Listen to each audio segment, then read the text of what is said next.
Mañanas en Libertad, con Luis del Pino. La Fiscalía Superior de la Comunidad Valenciana considera que no existen indicios suficientes de criminalidad para imputar al expresidente de la Generalidad, Carlos Mazón, por su actuación durante la Dana. Por ello ha solicitado al Tribunal Superior de Justicia de la Comunidad Valenciana que pida a la jueza de Catarroja continuar con la instrucción sobre la gestión de la catástrofe que dejó más de 230 muertos en la provincia de Valencia. El fiscal superior José Francisco Ortiz Navarro responde así a la exposición razonada remitida por la magistrada Nuria Ruiz Tobarra, quien solicitó investigar al aforo por una posible omisión de sus funciones como jefe del Ejecutivo Autonómico. La Sala de lo Civil y Penal del Tribunal Supremo de Justicia de la Comunidad Valenciana deberá pronunciarse mientras la causa, prorrogada hasta el 30 de abril, sigue su curso. Por otro lado, según ha confirmado Artículo 14, la hermana de la jueza, Pilar Ruiz Tobarra, fue despedida de la sede del Partido Popular de la Comunidad Valenciana cuando Carlos Mazón asumió la presidencia del partido en 2021. Tras más de 10 años trabajando allí, una circunstancia que podría haber aconsejado la inhibición de la magistrada. O sea, toma ya, que la magistrada de Catarroja no solo dejó que el marido, que no pintaba nada en ese juzgado, participara en diligencias de interrogatorio a las víctimas, lo cual evidentemente tira por tierra la instrucción, sino que además su hermana, la hermana de la jueza de Catarroja, resulta que trabajaba en la sede del Partido Popular Valenciano, había estado trabajando allí 10 años. Llega Mazón, se hace con las riendas del Partido Popular en la Comunidad Valenciana y, por los motivos X que sean, no lo sé, los desconozco, prescinde de los servicios de esa señora, la despide y entonces, con el correr del tiempo, la hermana de la señora despedida empieza a preguntar por los calzoncillos de Mazón y por el ventorro. Ajá. O sea, que además de dejar que su marido participara en la instrucción, resulta que hubiera debido abstenerse. Porque evidentemente se puede sospechar por parte de cualquier parte personada en la causa que quizá actúa por animadversión a Mazón porque despidió a su hermana. ¿Es posible o no? Oiga, los hermanos a veces pues tienen relación, a veces no la tienen, a veces se llevan bien, a veces se llevan mal. No cabe inferir necesariamente que las dos hermanas se lleven bien y que la una actuara por animadversión. Pero es que en el campo de la justicia no es necesario demostrar eso para que exista necesidad de recusación, necesidad de abstención. O sea, con que haya apariencia de falta de imparcialidad, un juez tiene que abstenerse. Por tanto, si Mazón había despedido a la hermana de la jueza, pues hombre, la jueza tenía que haber dicho, pues bueno, ante las dudas sobre si voy a tratar esto parcialmente, me abstengo, que se encargue otro juez. Bueno, lo de la investigación de la Dana es lo más dantesco, lo más obsceno, lo más descarado, lo más cutre, lo más chapucero que he visto yo en mi vida. O sea, mira que hemos tenido pronunciamientos judiciales escandalosos, pero esta sucesión de vulneraciones de las normas básicas de funcionamiento de la justicia no la había visto nunca. O sea, una juez cuya hermana fue despedida va contra el que la despidió y además va pues con unas actuaciones judiciales absolutamente ridículas, rozando en muchos casos el esperpento. Y luego además permite que su marido esté presente en la causa y participe en los interrogatorios a las víctimas. ¿Pero qué es esto? Y además rechaza los informes de la Guardia Civil que señalan a la Confederación Hidrográfica del Júcar. Y sigue preguntando sobre las medidas de la sala donde comió Mazón. Pero bueno, ¿va a hacer algo el Consejo General del Poder Judicial? ¿Va a hacer algo el Tribunal Superior de Justicia de Valencia? Ha hecho algo interesante la Fiscalía del Tribunal Superior de Justicia de Valencia, que es decir, que no hay motivo, de momento, para imputar a Mazón. Y ha pedido que se le devuelva todo el asunto a la jueza, que había pedido la imputación de Mazón. No sé cómo interpretar ese movimiento. Es un fiscal que actúa, pues hombre, por profesionalidad y por tanto al margen de instrucciones políticas de la Fiscalía de Sánchez, y le han dejado hacerlo, o realmente tampoco les interesa al PSOE que la imputación de Mazón siga adelante, porque claro, si sigue adelante, entonces tiene que ir un suplicatorio a las Cortes Valencianas, y va a salir que no. Y si sale que no, ya no se puede imputar a Mazón, creo, si las normas son como pasa en el Congreso de los Diputados con las imputaciones a diputados. No lo sé, pero en cualquier caso, según la Fiscalía del Tribunal Superior de Justicia de Valencia, en lo que ha mandado la jueza, esos 100 y pico folios, 109 creo que eran, pues no hay ningún indicio suficiente para imputar a Mazón, como algunos sospechábamos. Mucho corta y pega, mucha chorrada, pero a la hora de demostrar lo fundamental, ¿en qué sentido que Mazón comiera en el Ventorro afecta a que muriera más o menos gente? Porque sabemos perfectamente en qué sentido la falta de avisos de lo que estaba pasando en el Barranco del Pollo causó muertos, pero lo de que Mazón comiera en el Ventorro, ¿cuál es el nexo causal, querida juez? Ah, el nexo causal es que Mazón despidió a su hermana al llegar a la presidencia del PP valenciano. Ya. En fin, yo no sé si hay relación entre el despido de la hermana y el comportamiento de la jueza, pero me importa un bledo. Tengo derecho a sospechar que existe esa relación. Y Mazón también tiene derecho. Vamos, toda la causa se va a venir abajo. Se tendría que haber abstenido motu proprio esta señora. No lo hizo. Dejó que el marido participara en la instrucción. Vamos, parece que tuviera interés en que se anulara la causa, porque desde luego si tuviera ese interés no lo habría hecho mejor. Madre mía, otra causa que, no sé, me gustaría saber en qué cajón duerme.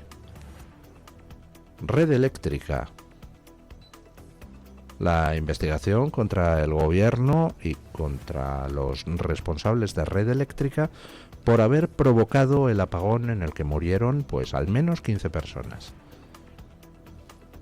Red Eléctrica sigue sin entregar los audios del apagón. Escuchen.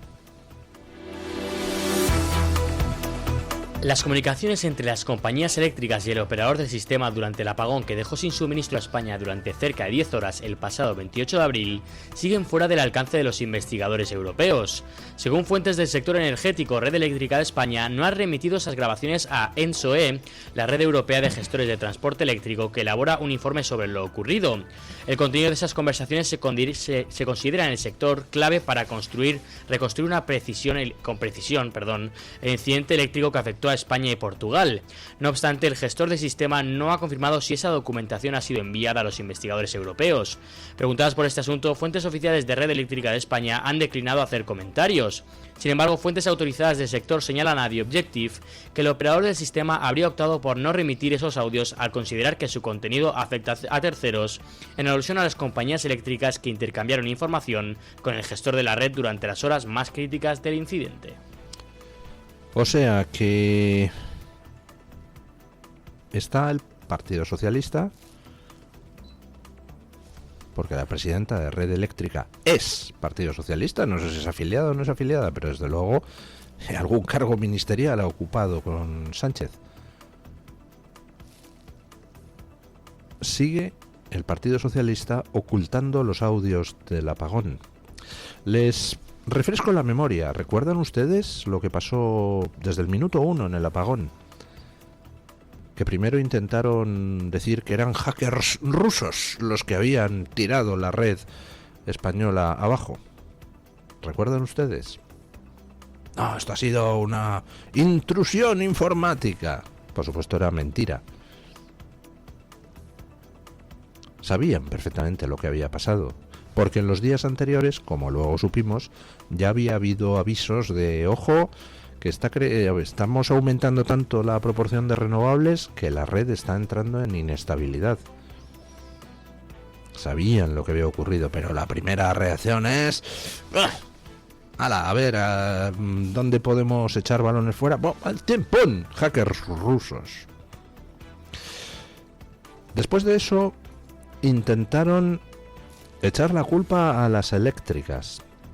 Pero todo el mundo, dentro y fuera de España, empezó a señalar lo que estaba pasando. Y cuando digo todo el mundo, es todo el mundo. Compañías aseguradoras internacionales, operadores eléctricos de otros países,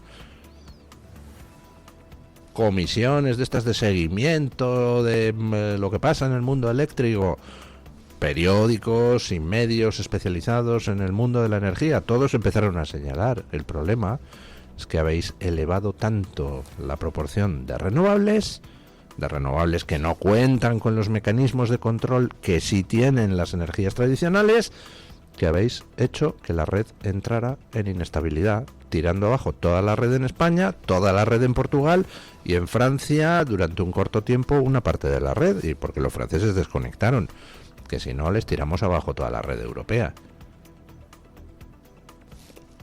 Esta gente que mienten por sistema, cuando pueden encontrar algo para agarrarse a echarle las culpas a otro, ¡buah!, se lanzan ahí como fieras. Cuando todo falla, y todo les falló, no pudieron echar la culpa a los hackers rusos, no pudieron echar la culpa a las eléctricas, y al final todo el mundo empezó a señalar al gobierno. Entonces, ¿qué hacen? Pues jugar a intentar retrasar las cosas. Y, por ejemplo, pues Red Eléctrica siguen sin entregar los audios del apagón, esos audios grabados en la sala de control, donde podemos ver qué fue lo que pasó. Alguno de los audios se ha filtrado. Y, por supuesto, pues nos dicen esos audios filtrados lo que todos sabemos, que en este país murieron 15 personas porque Sánchez y Beatriz Corredor, parece ser que entre los dos o uno de los dos quisieron que España se apuntara a la medallita de un día entero sin energías tradicionales, 100% renovables, somos los más gretos del mundo mundial. 15 muertos. Bueno, que Red Eléctrica intente retrasar la entrega de información, pues hombre, es normal. Supongo que a nadie, que si alguien se enfrenta a la posibilidad de que le acusen de homicidio involuntario, pues intentará hacer todo lo posible para zafarse de la acusación, ¿verdad? Lo que me parece más incomprensible es que el Tribunal Supremo siga teniendo en un cajón las querellas, porque se han presentado querellas para exigir la imputación del gobierno y de la presidenta de Red Eléctrica. ¿Dónde están esas querellas?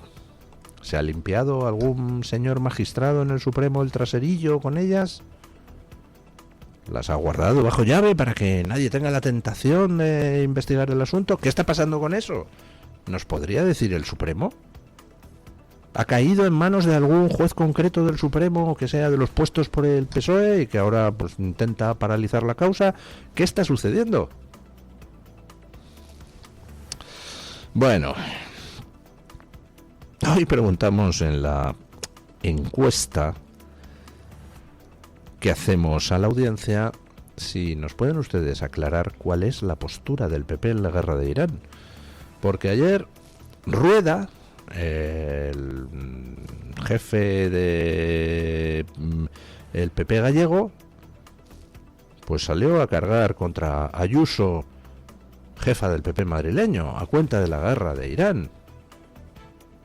Bueno, a cargar contra Ayuso, a decir que lo que dice Ayuso a él y a los populares gallegos no les representa con respecto a la guerra de Irán.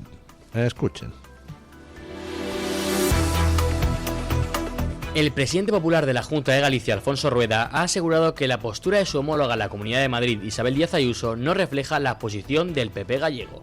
Non creo en absoluto que se estea facendo seguidismo dentro do meu partido. Se está mantendo unha postura lóxica e a que creo que hai que manter neste momento. Lóxicamente, cando me preguntan pola postura do meu partido, eu falo polos órganos que nos representan a todos. E volvo a decirlo, non creo que ese seguidismo se estea producindo en absoluto. Está actuando con responsabilidade e sin incurrir en demagoxias, como creo sinceramente que está facendo o presidente do goberno.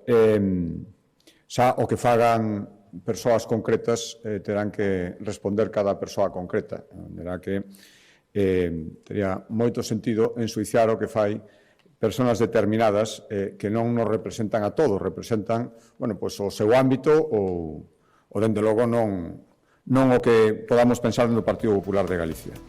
Le preguntan por el apoyo que Ayuso ha expresado a la guerra de Irán, afeando a Sánchez lo del no a la guerra, patatán, patatán. Y entonces dice Rueda, el líder del PP gallego, que bueno, que lo que digan personas concretas del partido, porque tendrán que responder personas concretas, que desde luego eso no representa a los populares de Galicia. Entonces él se manifiesta, dice que están actuando, de que están el partido en su conjunto, que tiene una posición, en fin, sensata y responsable, que no le representa lo de Ayuso, pero que no acepta las demagogias de Pedro Sánchez.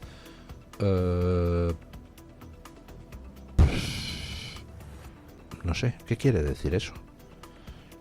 ¿Están a favor o en contra de la guerra de Irán? Por eso les preguntamos hoy en la encuesta, ¿ustedes qué creen que significa esto? Entiendo que Rueda, pues, es o era un hombre de Feijóo. Vamos, Feijóo le designa como sucesor. Por tanto, entiendo que Rueda representa lo que dice Feijóo. Pero es que Feijóo tampoco dice muy claramente qué piensa de la guerra de Irán.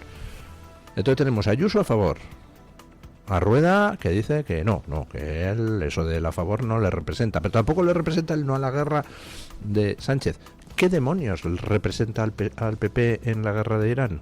¿Con quién están? ¿Con los iraníes? ¿Con Estados Unidos e Israel? ¿Con ninguno de los dos? ¿Con los dos a la vez? ¿Están contra los iraníes pero no a favor de la guerra? ¿Están en contra de la guerra pero a favor de Estados Unidos e Israel? ¿Cuál es la posición del PP? Ese es el problema fundamental del Partido Popular, que no tiene una posición clara en nada. Y al final, pues uno se va a tratar de juzgar qué es lo que quiere el PP y se tiene que olvidar de todo lo que declaran todos los del PP. Se tiene que olvidar de las declaraciones de Feijóo y de Rueda y de Juanma Moreno y de Ayuso. Ninguna de esas declaraciones sirve para nada, porque como se contradicen unas a otras, pues lo mismo te vale para un cocido que para unas lentejas.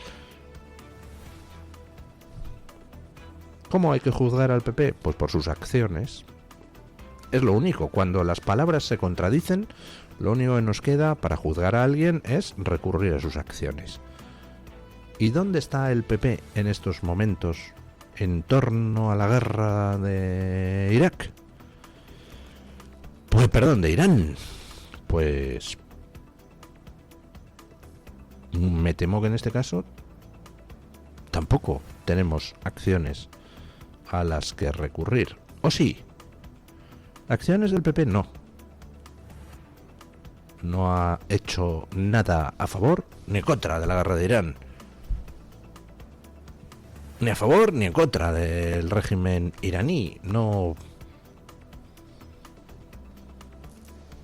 Entonces, pues miren, les doy una pista. En estos momentos,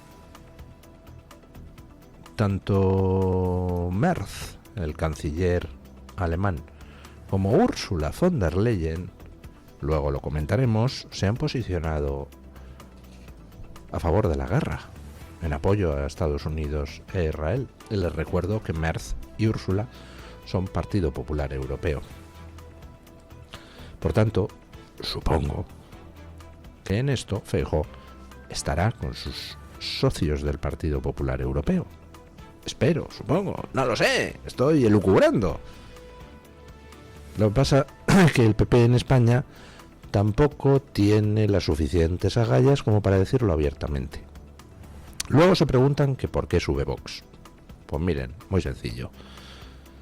Porque escucha a la gente, propone soluciones a los problemas y sobre todo porque sabemos qué es Vox. Sabemos qué defiende.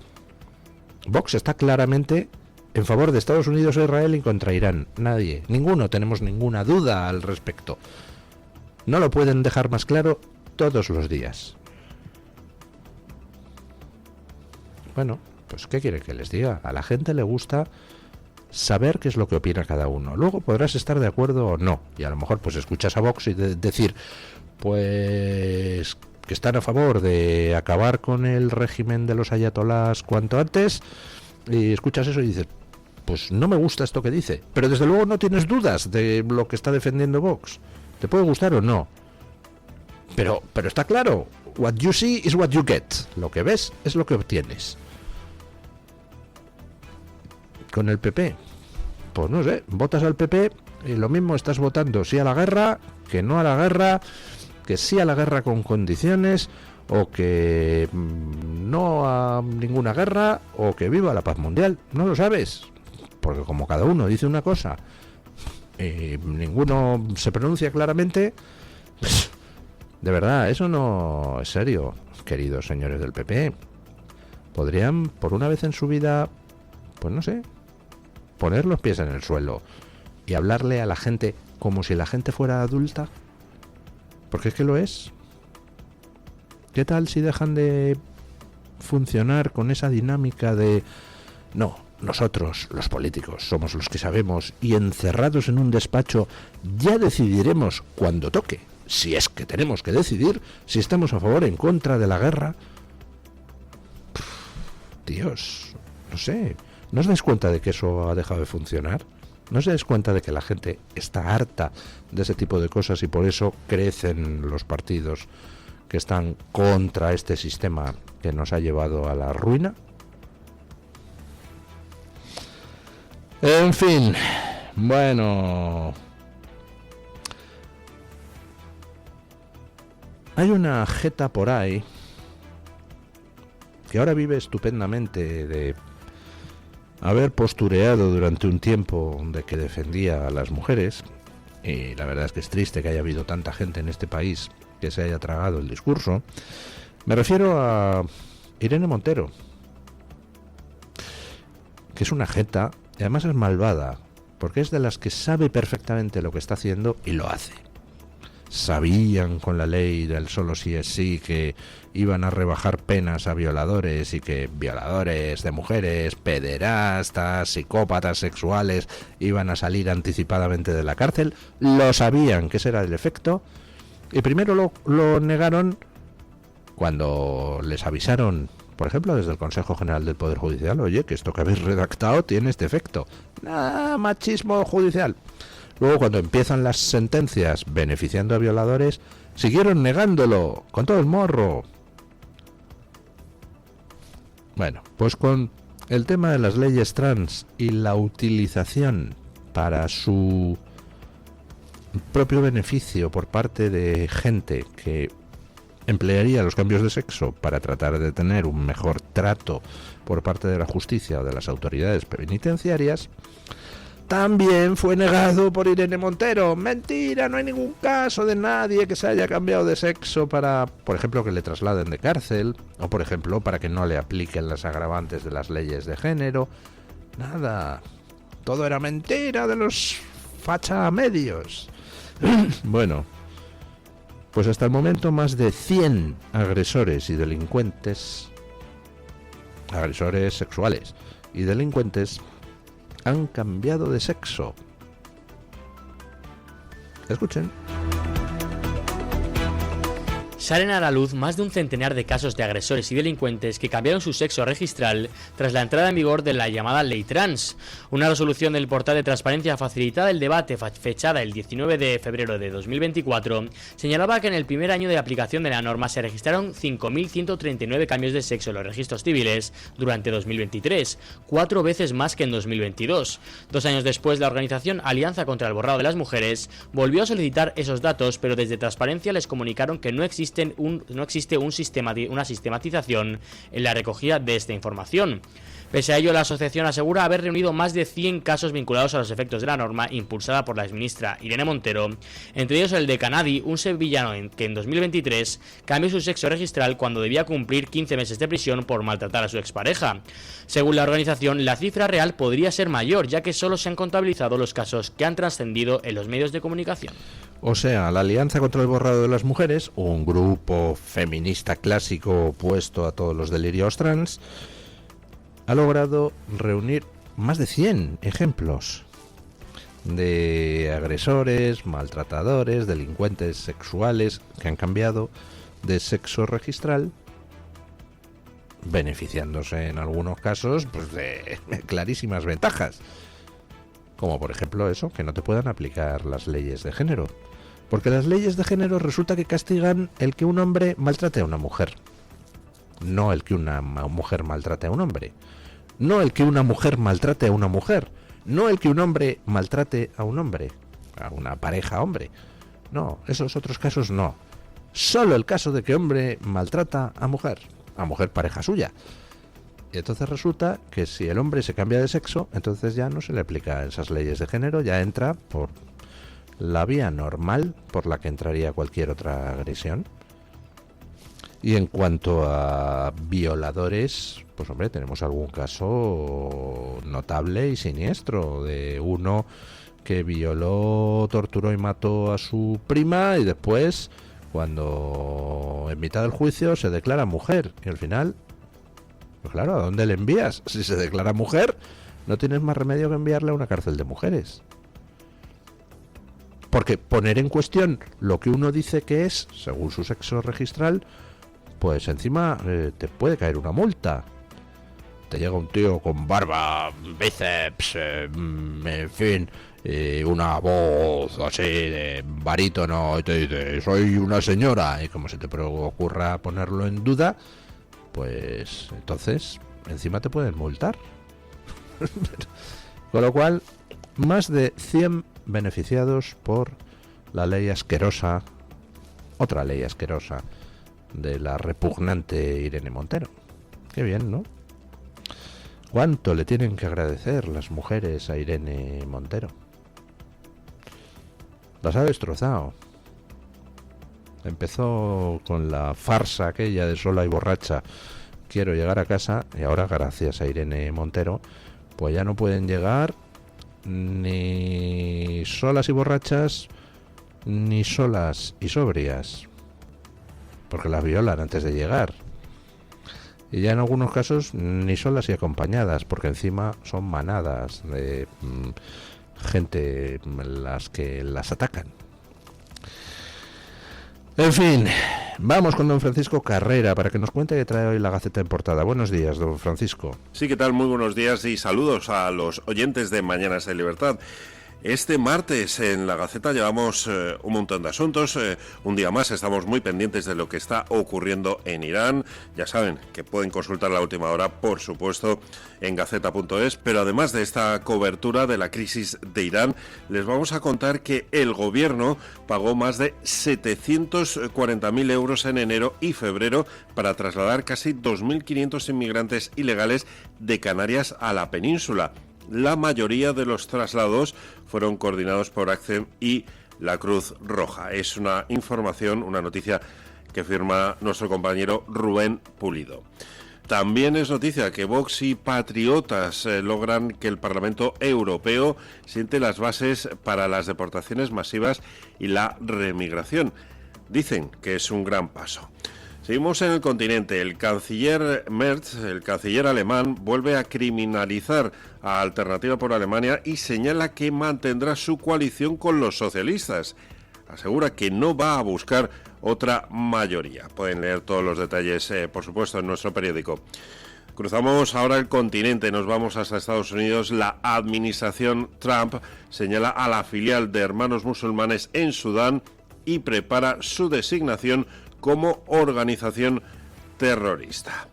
Como siempre, además de todas estas noticias y muchas más que ya pueden consultar en nuestro diario, pueden leer la sección de opinión que hoy viene con las firmas de Esperanza Ruiz, José Javier Esparza y Hughes. Así que todo esto y mucho más en gaceta.es. No nos queda más que desearles a todos ustedes un muy feliz martes desde la redacción de La Gaceta. Muchísimas gracias, don Francisco. Hacemos una breve pausa publicitaria y a las noticias de las 8.